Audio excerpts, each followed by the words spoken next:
अस्सलामु अलैकुम वरहमतुल्लाहि वबरकातुहू। मोहतरम भाइयों, बुज़ुर्गों, दोस्तों,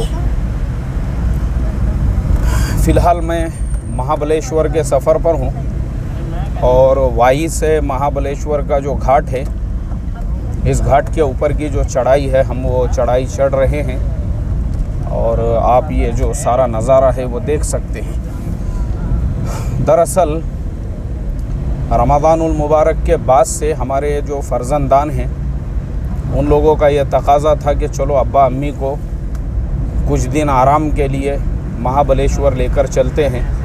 लेकिन अब चूँकि आप लोग जानते हैं महाराष्ट्र के अंदर जिस तरह से लॉकडाउन चल रहा था और उसके बाद में जो है फिर लॉकडाउन के अंदर थोड़ा थोड़ा करके राहत दी गई, लेकिन उसके बावजूद भी जो रेस्टोरेंट्स है और जो होटलें हैं वो तो बंद ही थी। अब अल्हम्दुलिल्लाह गुज़िश्ता हफ़्ते से होटलें वग़ैरह ओपन हो चुकी है। तो बच्चों ने ये कहा कि चलो भाई, रमज़ान का पूरा महीना इबादतों में गुज़रा हुआ है और वालिदा भी जो है उनका तकाज़ा था कि अम्मी भी सहर है, इफ़्तार है, उसके अलावा दिन भर काम है, मसरूफ़ियत है, ये सारी चीज़ें हैं। तो उनका तकाज़ा ये था, तो चलो अल्लाह का करोड़ों दर्जे करम एहसान हो गया कि इस हफ़्ते थोड़ी सी राहत मिल गई और राहत की वजह से हम लोग निकले हैं अभी महाबलेश्वर के लिए।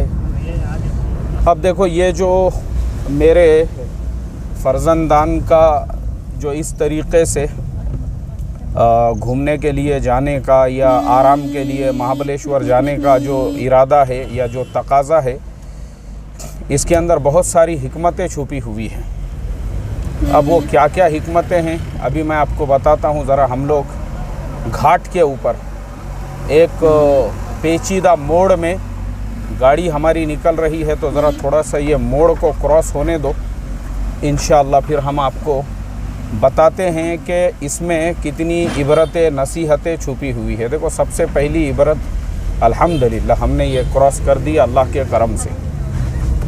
अब देखो, यहाँ पे सबसे बड़ी जो इबरत और नसीहत है वो ये है कि हर औलाद ने इस चीज़ का, यानी हर औलाद ने ये सोचना चाहिए अपने माँ बाप से मुताल्लिक़, अपने माँ बाप के बारे में उन्होंने भी ये फ़िक्रमंद होना चाहिए कि भाई देखो, हमारे माँ बाप जो है वो हमारे लिए कितनी तकलीफ़ उठाते हैं और हमको राहत पहुँचाने के लिए कैसी कैसी परेशानियाँ बर्दाश्त करते हैं।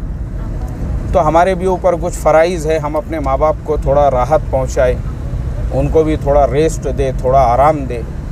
तो मैं तो मेरी औलाद के लिए हर फ़र्ज़ नमाज के बाद में दुआ ही करता हूँ, रब्बाना हब लना मिन अज़वाजिना व ज़ुर्रिय्यातिना क़ुर्रता अयुन वजअलना लिलमुत्तक़ीना इमामा। और इसी दुआ का ये समरा है, इसी दुआ का ये फल है कि अल्लाह तबारक व तआला ने माँ बाप की खिदमत का ये मिजाज उनके अंदर पैदा किया।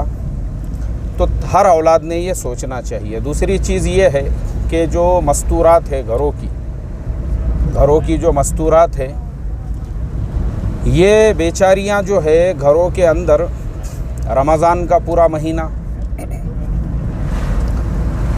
पूरे महीने जो है इनको आराम नहीं मिलता है। पूरा रमज़ान का महीना सुबह से लेके सहर है, सहर के लिए सुबह 3 बजे से उठ गए और फिर उसके बाद में जो है इफ़्तार की तैयारी में लग गए और फिर इफ़्तार की तैयारी है, इफ़्तार के बाद में उनके अपने फिर मामूलात है, फिर इबादतें हैं, सारी चीज़ें हैं। तो हमारे घर की जो माँ बहनें हैं वो बेचारियाँ जो है वो थक जाती है। रमज़ान का पूरा महीना उनका थकावट में गुज़रता है। अब ये मर्दों की ज़िम्मेदारी है कि वो जो औलादें हैं वो अपनी वालिदा को और अपने घर की मस्तूरात को राहत पहुंचाने के लिए बिल्कुल उनको जो है ज़हनी तौर पे सुकून पहुंचाए। इस तरीक़े से जैसे मेरे फ़र्ज़ंदान ने कहा कि भाई हमारी वालिदा ने पूरा मुबारक जो रमज़ान का महीना है और उन्होंने इस तरीक़े से जो है मेहनत की, मशक्क़त की, तो उनको आराम मिलना चाहिए, ये ज़िम्मेदारी है। इसी तरह से जो शोहर है, शोहर उसकी भी ये ज़िम्मेदारी बनती है कि भाई आपकी जो अहलिया है या बीवी है उसके बहुत सारे हुकूक़ है आपके ज़िम्मे। उसके हुकूक़ में से ये भी एक हक़ है कि आप उसको मेंटली हेल्दी रखें। मेंटली हेल्दी मतलब उसको टेंशन से और ज़हनी तौर पे जो प्रॉब्लम्स है उससे आप थोड़ा सा उसको मुक्त रखें और उसको भी जो है ज़हनी राहत पहुँचे, आराम पहुँचे। ये ज़िम्मेदारी है ये। वरना उमूमन होता ऐसा है, मुझे याद है अच्छी तरह से, मुझे चंद दिनों पहले एक साहब ने फ़ोन किया। उन्होंने कहा मौलाना मेरी अहलिया पर जिन का असर हो चुका है और मैं सख्त परेशान हूँ, आपके जान पहचान में कोई आमिल है या मैं आपके पास ही लेकर आऊँ। मैंने कहा देखो भाई, सबसे पहली चीज़ तो ये है, मुझे ये बताओ आप रहते कहाँ पर है। तो उन्होंने एक एरिया का नाम बताई। मैंने कहा आपके निकाह होकर कितने साल हुए? बोले इतने साल हुए। आपकी अहलिया को उसके माँ बाप के घर पे जाके कितने दिन हो गए? बोले इतने दिन हो गए। फिर मैंने उनसे सवाल किया, मैंने कहा अच्छा ये बताओ, अहलिया को घुमाने के लिए बाहर जो है ज़रा फ्रेश एयर देने के लिए आप कहीं उसको लेकर गए थे? बोले नहीं मौलाना, अपने को कहाँ फुर्सत, सुबह उठे तो कमाने की फ़िक्र, शाम को सो रहे तो ये दुकान वाले का आना है, उसका देना है, यही फ़िक्र में बोले ज़िंदगी गुज़र रही है। तो मैंने कहा मेरे भाई, वो बेचारी एक छोटे से घर में रहकर मेंटली पेशेंट बन चुकी है। ये जिन्नात का असर नहीं है, बल्कि ये उसके दिमाग के ऊपर जो है असर हो, यानी वो एक ही जगह में रह कर ज़हनी मरीज़ बन चुकी है। उसको किसी अच्छे साइकाइट्रिस्ट को दिखाओ। ये हमारी एक बहुत बड़ी गलत फहमी है कि मेंटली हेल्थ का हम लोग ख्याल नहीं रखते और बेचारी को ऐसा समझते हैं कि बस वो हमारे घर की बग़ैर पैसों की नौकरानी है, क्योंकि अब उसकी ज़िम्मेदारी ही है शोहर की खिदमत करना, औलाद की खिदमत करना। तो ये मेंटली हेल्थ जो बिगड़ती है वो इसीलिए क्योंकि घरों के अंदर उसको जो सुकून, जो राहत, जो इत्मीनान मिलना चाहिए, हमने कभी उसकी फ़िक्र भी नहीं की है। तो ये जो वाक़या है, मतलब मेरा जो सफ़र है, इसमें बहुत सारी, देखो मैं इसलिए भी आप लोगों को ये बता रहा हूँ क्योंकि मैं तो इस चीज़ का बहुत ख्याल रखता हूँ। मैं अपनी अहलिया को इससे पहले मलेशिया घुमाने के लिए लेकर गया। मैंने कहा चलिए, मैं अपने कंपनी के प्रोजेक्ट के सिलसिले में पहली मर्तबा गया था। अब जब मैं पहली मर्तबा गया तो मुझे वहाँ पे बड़ा अच्छा लगा, वहाँ का माहौल, वहाँ का रहन सहन। तो दूसरी मर्तबा फिर मैं ख़ास तौर पे मैंने जो है एक कई महीनों पहले प्रोग्राम बनाया, छुट्टी वगैरह बराबर लेकर, उसके एतबार से पूरी तरतीब बना के, और फिर अल्हम्दुलिल्लाह उसके एतबार से मैं अपनी अहलिया को लेकर गया। मैंने कहा कि चलो मैं आपको बताता हूँ दूसरे मुल्कों के ईमान वाले कैसे होते हैं, वहाँ मस्जिदें कैसी होती है, औरतों का मस्जिदों में नमाज का सिस्टम कैसे होता है। तो ये ज़िम्मेदारी है हमारी, ये हमारी ज़िम्मेदारी है कि हम अपने भी और अपने घर वालों के भी मेंटली हेल्थ का ख्याल रखें। और जैसे मैंने अपनी औलाद के बारे में फरमाया कि जैसे मैंने अपनी औलाद के बारे में बताया कि उन्होंने जिस तरीक़े से इस चीज़ का ख्याल रखा कि भाई हमारे माँ बाप को कैसे राहत पहुँचाई जाए, तो मैं समझता हूँ ये हर औलाद की ज़िम्मेदारी है। हर औलाद की माँ बाप को इस तरीक़े से राहत पहुँचाना, माँ बाप को इस तरीक़े से सुकून में रखना, इत्मीनान से रखना। क्योंकि होता ये है, मेरे एक दोस्त अभी थोड़े दिनों पहले उनका इंतकाल हो गया, और मैं आपको उनके इंतकाल की वजह बताऊं। उनके इंतकाल की वजह जो है, घर वालों की तरफ से उनको मेंटली हरासमेंट करना, ज़हनी तौर पे उनको टॉर्चर करना कि रिटायरमेंट की उम्र तक तो वो कमाते रहे, अब बुढ़ापा आ गया तो वो घर पे बैठ गए, अब काम करने के काबिल नहीं रहे। तो औलादें उनको रोज़ाना टॉर्चर करती थी। जब भी वो खाते तो खाते टाइम पे ख़ास तौर पे उनको ये टारगेट बना के कहा जाता कि अरे तुम्हारी उम्र है, कुछ काम धंधा करो ना, शर्म हया है क्या नहीं तुमको, घर पे बैठे बैठे खा रहे तुम, औलाद की कमाई पे पल रहे तुम। और बीवी भी, उसने भी पार्टी बदल दी। उसने देखी कि बुढ़ा अब कमाने के लायक रहा नहीं और बच्चे अपने जवान हैं, बच्चे कमा रहे हैं, तो बीवी भी बच्चों की पार्टी में चली गई।